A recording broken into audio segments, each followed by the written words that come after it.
Kantor sudah sepi. Lampu-lampu sebagian sudah dimatikan.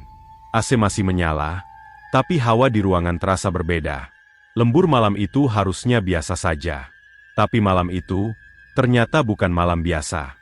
Jam di layar laptop menunjukkan pukul 11 malam. Aku menghela napas panjang. Ya Tuhan, akhirnya selesai juga. Aku buru-buru pesan ojek online.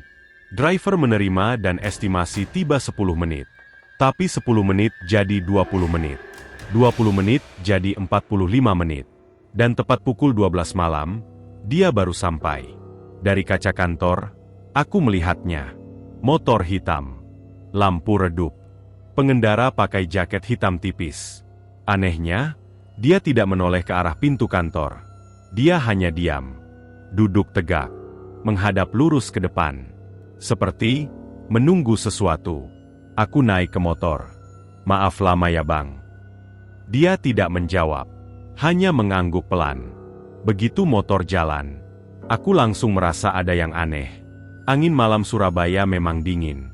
Tapi ini beda. Dingin yang kurasakan bukan karena angin.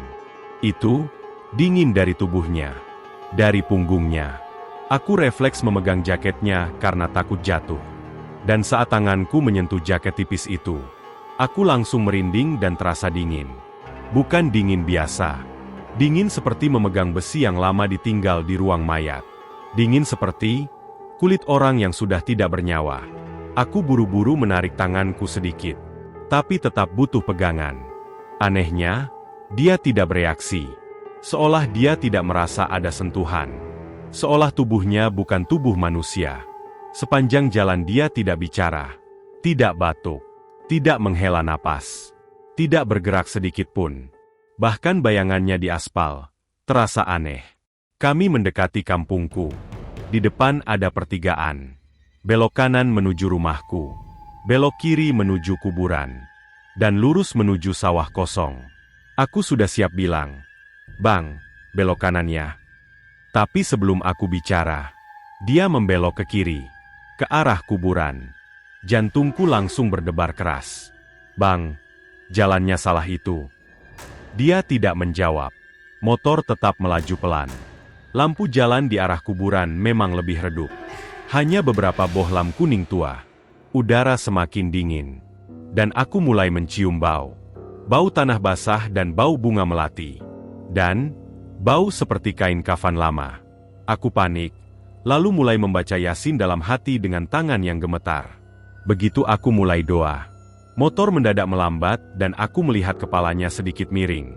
Seolah dia mendengarkan, aku pun terus membaca. Semakin keras dalam hati. Dan tiba-tiba, motor berhenti, tepat di depan satu makam baru.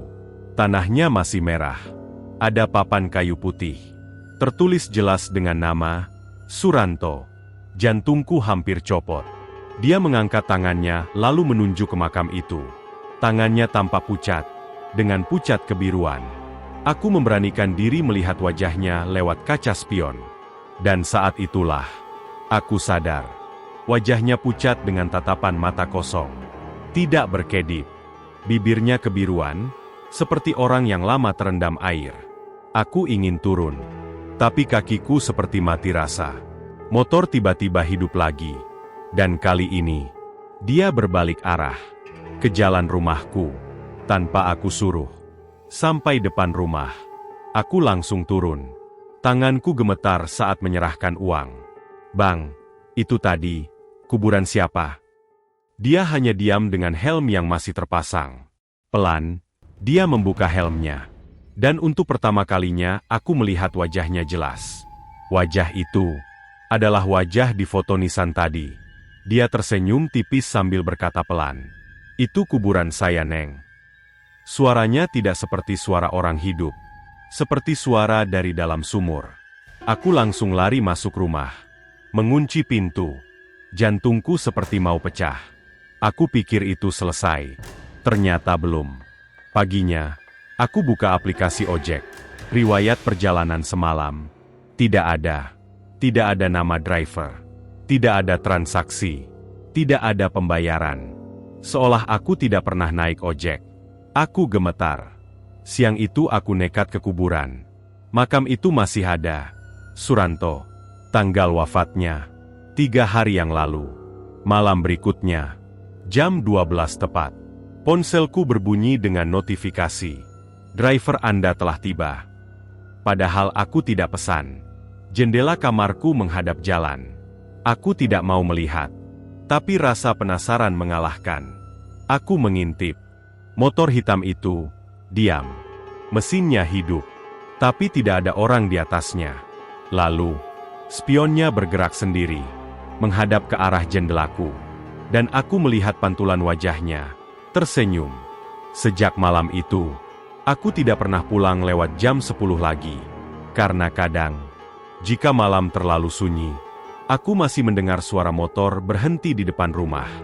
Dan notifikasi berbunyi, driver Anda telah tiba. Padahal, aku tidak pernah lagi memesan.